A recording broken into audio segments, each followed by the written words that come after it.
Hello guys, welcome back to my YouTube channel. मैं हूं सुनील और आप देख रहे हैं अपना यूट्यूब चैनल सब ऑटो पार्ट्स। आज मेरे पास में बाइक आई है हीरो की स्प्लेंडर प्लस 2018 मॉडल।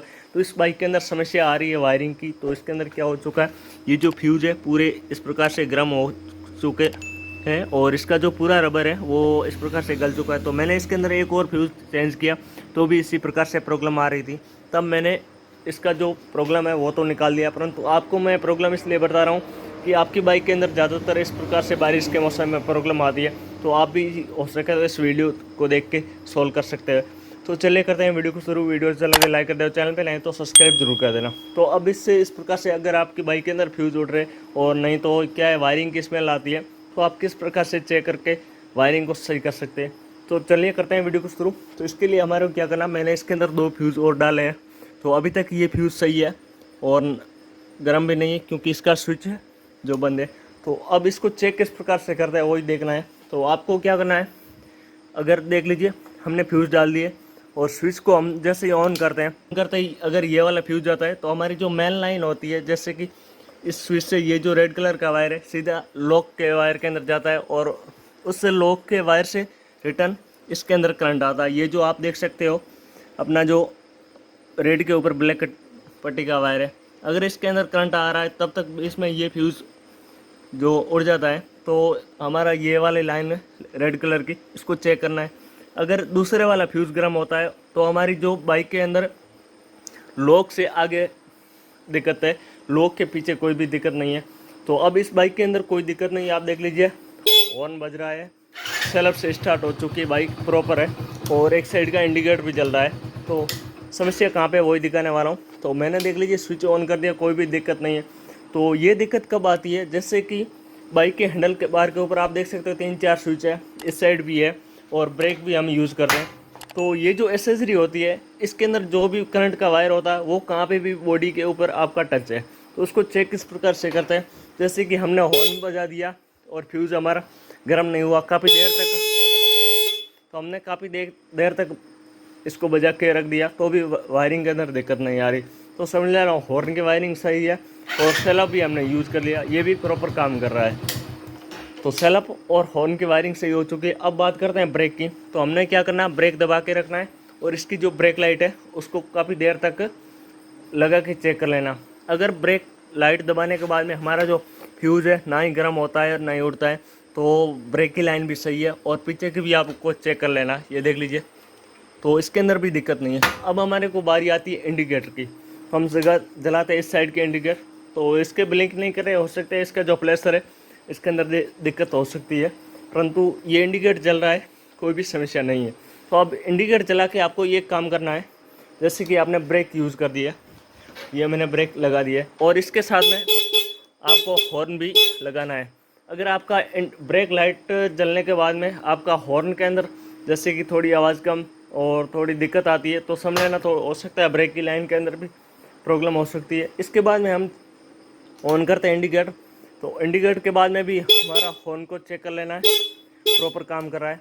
तो अब मैं इंडिकेटर जलाता हूँ लेफ़्ट साइड का, तो देख लीजिए इंडिकेटर नहीं जल रहा है और जो फ्यूज़ है उसकी हालत अब ख़राब होने वाली है, क्योंकि इसके जो मेन दिक्कत है वो पूरी लेफ़्ट साइड जो इंडिकेटर है इसके बारे में। और इसके बाद में जैसे ही मैं हॉर्न दबाता हूँ तो आप देख सकते हो आवाज़ किस प्रकार आ रही है, वही दिक्कत है। तो इसका देख लीजिए आप फ्यूज़ धीरे धीरे इसका जो देख लीजिए धुआं निकलना स्टार्ट हो चुका है। ये देख लीजिए ये हो चुकी हालत फ्यूज़ की ख़राब, फ्यूज़ पूरा गर्म होके बाहर आ चुका है। तो इसके अंदर समस्या कहाँ पे है वो ये आपको दिखाने वाला हूँ। देख लीजिए फ्यूज़ ये इस प्रकार से आ चुका है। अब ये फ्यूज़ ख़राब क्यों नहीं हुआ, क्योंकि ये मेन लाइन का है और ये जो एसेसरी का है। तो अब हमारे को समस्या यही देखनी है कि हमारी बाइक के अंदर जो लेफ़्ट साइड की फ्यूज़ की लाइन लेफ़्ट साइड के अंदर जो इंडिकेटर की लाइन है उसके अंदर कहाँ पे भी प्रॉब्लम है, उसका वायर कहाँ पे भी जो करंट का वायर है वो बॉडी पे टच है। तो ज़्यादातर बाइकों के अंदर जो इंडिकेटर का वायर बॉडी पे किस जगह टच होता है वो मैं आपको दिखा देता हूँ। तो ये जो आपका इंडिकेटर का लाइन होता है इसके अंदर ये बेंड होता है, तो इसके अंदर आपको चेक करना है। देख लीजिए यहाँ पे तो पूरा फ्री प्ले है, पाइप के अंदर कोई भी दिक्कत नहीं लग रही है मेरे को। और इसी के बाद हमारे को चेक करना है आगे। तो आगे क्या होता है, ये जो आपके जो वाइजर की हेडलाइट होता है, इसके अंदर हेडलाइट की एक पत्ती होती है जिसके अंदर हम हेडलाइट को सेट करते हैं। तो इसी के साथ में हमारे को इंडिकेटर और वाइजर को सेट करते हैं। तो आपको दिख रहा होगा इसके अंदर एक ये जो पाइप है, इसी के अंदर जो इंडिकेटर के वायर जाते हैं। तो ये पाइप और जो हेडलाइट की पत्ती है वो पूरा बिल्कुल टच है, और इसी के बीच में ये जो वायर आपको दिख रहा है ये फंसा हुआ है।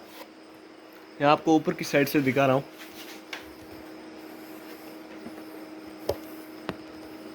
देख सकते हो आप, ये जो पट्टी और इंडिकेटर का लाइन है, पाइप जा रहा है, इसी के बीच में ये जो करंट का वायर है ये फंसा हुआ है, और इसी वजह से ये जो सारी दिक्कत है ये आ रही। तो अब इसके लिए हम क्या करते हैं, ये जो नट है इसको खोल के आपको मैं इसको दिक्कत को किस प्रकार से सॉल्व करता है वो भी दिखाता हूँ। तो गाइस वाइजर है जो अलग हो चुका है, और आप देख सकते हो इसके अंदर जो करंट का लाइन है तो देख लीजिए वायर कट चुका है, और ये इस जगह टच हो रहा था, आपको एक निशान दिख रहा है, इसी जगह पूरा जो करंट है इंडिकेटर का वो बॉडी के अंदर जा रहा था। इसकी वजह से ये जो पूरा वायरिंग है इसके अंदर दिक्कत आ रही है और नई लाइट जल रही है। अब हमारे काम क्या करना है, इसके अंदर हम वाइजर को फिटिंग करते हैं।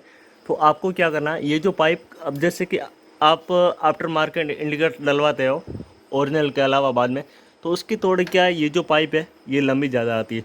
तो हमारे को ये करना है, पाइप नहीं काटना है, ये जो इस जगह से आप पट्टी देख रहे हो इसको यहाँ से यहाँ तक थोड़ा सा ग्लैंड से ये जो बेंड हो चुकी पट्टी है इसको हटा देना है। तो हमारे क्या है, जितनी बार भी हम इंडिकेटर चलाते इंडिकेटर डालेंगे, इंडिकेटर तो टूटते ही रहेंगे।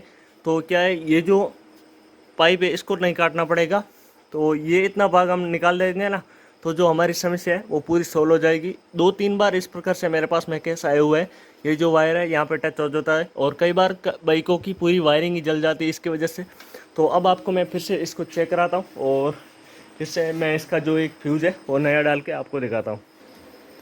तो ये डालते हैं हम इसका फ्यूज़, फिर से चेंज करते हैं। तो इसका फ्यूज़ है जो कस्टमर भी 2 बार घर पे चेंज कर चुका है, परंतु उसने एक बार क्या किया, पूरा फ्यूज़ को क्या है वो निकाल के एक वायर की मदद से डायरेक्ट करके डाला। तो इसका जो वायरिंग है पूरी स्मेल आने लग गई। तब मेरे को कॉल किया कि भाई साहब वायरिंग जल रही है। तब मैंने इसको बोला कि फ्यूज़ तो सारा हटा दे, तो नहीं तो वायरिंग क्या 1000-1200 का खर्चा आ जाएगा। इसीलिए फिर से यहाँ पे लेके आए, तब मालूम चला कि इसके अंदर दिक्कत ये है। तो आपको दिखाते हैं, हॉर्न वगैरह बज रहा है, और इंडिकेटर के अंदर देख लीजिए, हम जैसे इस साइड का इंडिकेटर जलाए तो लाइट आ चुकी है, और पीछे का इंडिकेटर है वो जलने लग चुका है। पहले ये इंडिकेटर नहीं जला था, तो अब ये इंडिकेटर भी जल चुका है। ये देख लीजिए, ये जो लाइन है अब हट चुकी है, तो सारा प्रोसेस है वो जल चुका है। और इस साइड का इंडिकेटर जलाया तो हमारा हॉर्न भी अब बज रहा है। तो पहले क्या है, इस साइड का इंडिकेटर जलाते थे तो ना ही कुछ इंडिकेटर जल रहा था और ना ही हॉर्न बज रहा था। तो ये जो समस्या है कई बार कहाँ पे भी आ सकती है, इसको कुछ ये नहीं है कि इंडिकेटर के पास में आ जाए, टंकी के नीचे जो चेसिस होता है वहाँ पे भी आ जाती है। तो ये ज़्यादातर इसके अंदर 2-3 बार मेरे पास में आई हुई है। तो इसीलिए मैंने सोचा कि आपको भी वीडियो बना के दिखा देते हैं, तो आप भी प्रॉब्लम है जो सॉल्व कर सकते हैं। तो चलिए करते हैं वीडियो को एंड। वीडियो के अंदर आपको थोड़ी सी जानकारी मिली है तो वीडियो को लाइक कर देना, और चैनल पे नए तो सब्सक्राइब जरूर कर देना। तो मिलते हैं किसी नए वीडियो के साथ, जब तक के लिए जय हिंद।